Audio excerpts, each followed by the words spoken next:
Hi, இது star Alan key நம்ம எல்லாருக்கிட்டையுமே இருக்கும். இன்றைக்கி இந்த வீடியோவில் வந்து இந்த ஸ்டார் அலன் கீ எப்படி மெஷர் பண்ணணும், அதுக்கான ரிலவெண்ட் சைஸ் என்ன, இதோட யூஸ் என்னன்றதான் பார்க்க போகிறோம். இது ரீசெண்டாக நம்ம எல்லா வண்டிக்கும் வந்து இந்த அலன் கீ யூஸ் பண்ணாமல் ஒர்க் பண்ண முடியாது.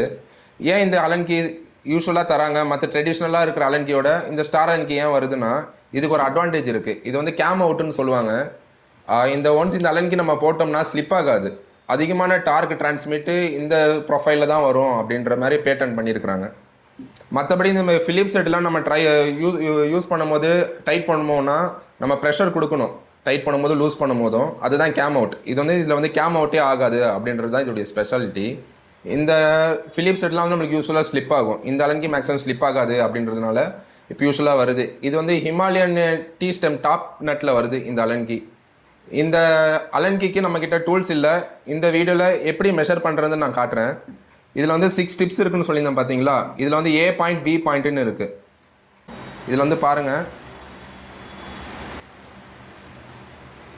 இந்த டிப் டு டிப்பு வந்து 13.2வும் மைனர் சைஸ் Bன்னும் இதை வந்து 9.5 வருது. இப்போ நம்ம மெஷர் பண்ண வேல்யூக்கு கரெக்டான பிட்டு வந்து T60. இது நம்ம எப்படி பார்த்தோம்னா இதில் இருக்கிற டேபிள் தான். ஸோ இதில் நம்ம A பாயிண்ட்டு B பாயிண்ட்டுன்னு மெஷர் பண்ணியிருக்கிறோம். இந்த டேபிளில் பார்த்தோம்னா அதுக்கு ரிலவெண்ட்டான சைஸ் வந்து 60. நம்ம 13.2 9.5 பார்த்தோம். அதுக்கு ரிலவெண்ட்டாக பார்த்தோம்னா T60ன்ற சைஸு. இது நம்மளோட சைஸை டேரெக்டாக சொல்லி நம்ம கடையில் வாங்கிக்கலாம். தேங்க்யூ.